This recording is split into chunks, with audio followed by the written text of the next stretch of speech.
What's up, YouTube? How are you guys doing? Hoping you're having a good week, because I am. I know, another video so quick right after the other one is a little surprising since it took me so long to make the last one. But guess what? Today is one of my favorite episodes, and the reason why is because we are going to talk about coin magic. That's right, it's my favorite thing, it's my expertise, it's coin magic. And if you don't follow me on Instagram, then you may not know that. But yes, the thing that I specialize at is coins, and the reason why is because you can use coins anywhere, right? You can take a coin, and you can take some other random object, and then you can make a little bit of magic happen, like that, right? And it can happen at any time, anywhere, any place.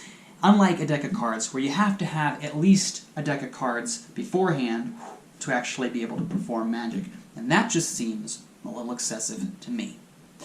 Alright, let's get into the best resources that you can use to learn amazing magic like this. You want to be able to do some of this impressive magic, you know, things like this, okay? Right, you see the coin? It vanishes. Watch this one, it will happen visually. See, like that. Of course, if that one's there, then of course this one is here. There they are, back again. So interesting. Now, to learn this type of material is going to take a lot of time and a lot of practice, but it's definitely worth your time. So let's go over the resources that we have. Now, one book that I definitely recommend, and I'm not going to be showing all the books here today, mainly because I have a lot of them in ebook format. Kind of hard to show in ebook. I can tell you about them. I'll leave the links down below so you can check the books out yourself. But one of the best is, of course, David Roth's Expert Coin Magic. David Roth was one of the first pioneers in what we call Down's Palm, which is something that's important for every magician to learn. And basically, it's called edge grip. So if you want to learn coin magic, you might want to look up edge grip and kind of learn about that. Now, it's a difficult technique at first, but once you get it down, it becomes natural, and you can just do it without thinking about it. Honestly, it's just doing it the first time is going to put you off, right? It's way easier than you think. You're going to try to do it, and you're going to go, man, this is so hard, but it's just because your muscles aren't strong. That's the only thing. Once your muscles get strong, it's not actually difficult whatsoever. That being said, you're going to want to check out that book. It has so many routines using many different variations. Another important thing is, as I mentioned, edge grip is important, right? So another good book that you would want to get is called Coins on Edge. It's by Kanoya Harbottle. He is one of the best magicians of our time. If you do not follow this guy, you should check him out. He has his own website, Kanoya Harbottle. I'll leave the spelling down below as well, a link to his website, along with information on where you can buy the book, okay? So that link will be down there as well. So Coins on Edge, one of the best by far transcripts on coin magic in my opinion, and mainly because of the usefulness of the moves. It does a lot of detail on exactly how to do them. It is very descriptive, so that's the reason I recommend it 100%. Okay, another really good book is The Long Goodbye, alright? It was by Jeffrey Lotta, okay? So this is his material. This is another creator of coin magic that you must know, and the reason why is because he's contributed so much throughout the history of coin magic that it would be ridiculous for me not to mention him. And in fact, one of the routines I performed for you here actually uses some of his moves. And it also used some moves from David Roth as well in Expert Coin Magic. So, as my point proven, some of the moves that I use the most come from two of the books I just mentioned. Alright, so The Long Goodbye will be down below as well. There will be a link to it where you can go ahead and get it. And there's one other book that I would like to talk about. I have it here, so in paperback, I know, not ebook. As much of a nerd as I am, I really thought I would just go ahead and get this book. And I did a short review of this a long time ago on my Instagram, okay? But I'm going to tell you right now, this is a fantastic book. It comes with a DVD, and it has actual explanations of all the moves on the DVD. If you really want to learn coin magic, this is a great book. And it's full of all sorts of useful stuff. In fact, one of my favorite ways to make a coin appear is in this book. Honestly, I don't use the method every single day, but you know, when I want to add something interesting or unique to a routine, I will use it. So it definitely has a real useful material. Some of the best stuff in here, in my opinion, actually has to do with the coin and cylinder routine, which is a really famous routine amongst coin magicians. Coin and cylinder is something that I think every magician should learn if they want to be a specialist in coin magic. Now, he even tells you kind of how you can make some of your own gimmicks for that specific trick. Kind of cool. I actually made my own. I'll be honest, it's not as good as if I had somebody who was more experienced in making it made it, but it still works, alright? It still works for my, my routine and everything, and I do enjoy the process of learning how to do that, right? Make my own gimmick. So anyways, definitely a valuable book. Now, those are the 4 main books that I recommend, and these are more advanced, but here's the fact.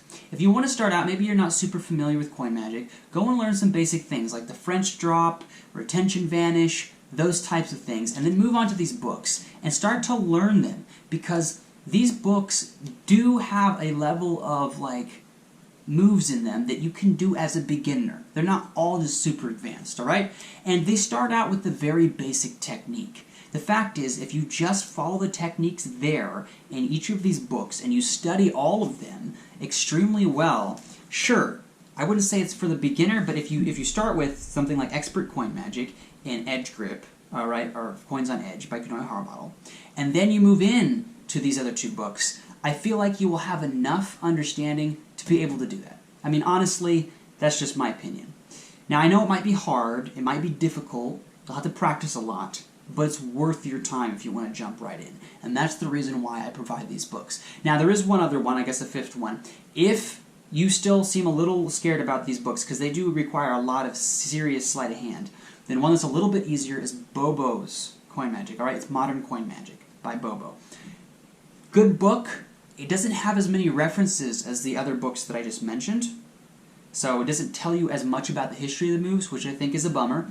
And the fact is that Bobo's is kind of a little outdated in my opinion. There's a lot of stuff that talks about just aren't as good as the other books. I think a lot of these other books have material that's way more proper for today.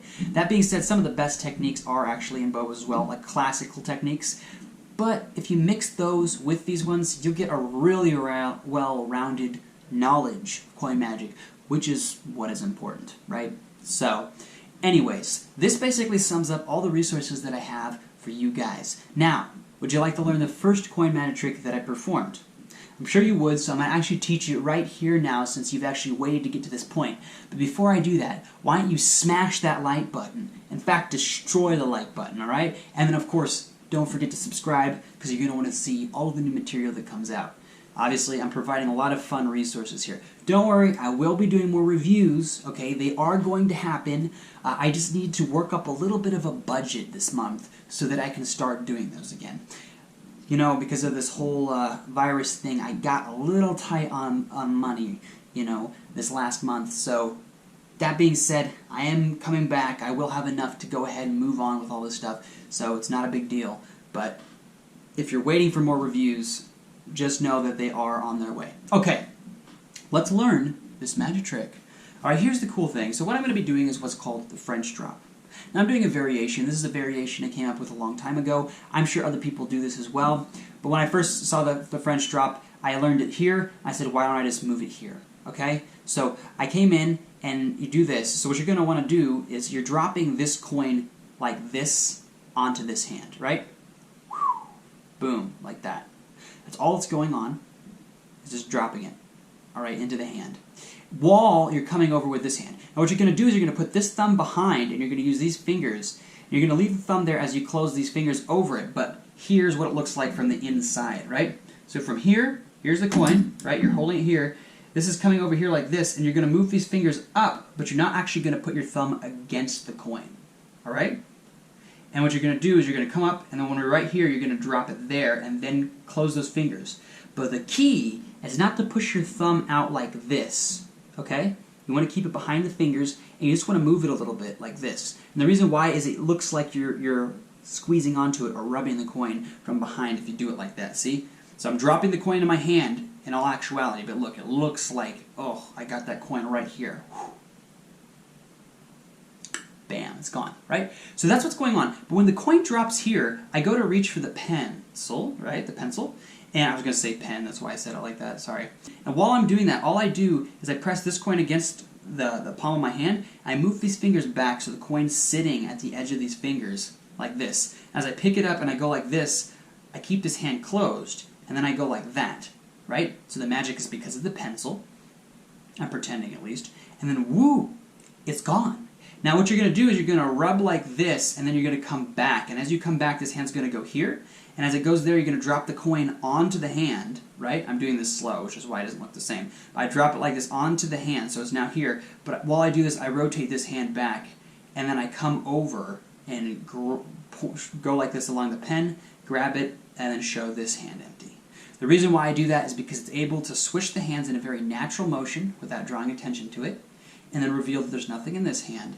And then, as I rotate my hand over, I'm going to let the coin sit right about here. So I'm going to kind of like move the coin a little bit so it sits. See how it's across the center parts of the digits? So it's not on this part, it's on this part. Okay? You leave it there like that. So you're like this, and then what you're going to do is you're going to cup your hand in your fingers and you're going to rotate your hand over. And you're going to keep it cupped so the coin sits here, but they can't see it, but you want them to be able to see the palm of your hand here, just not the coin, right?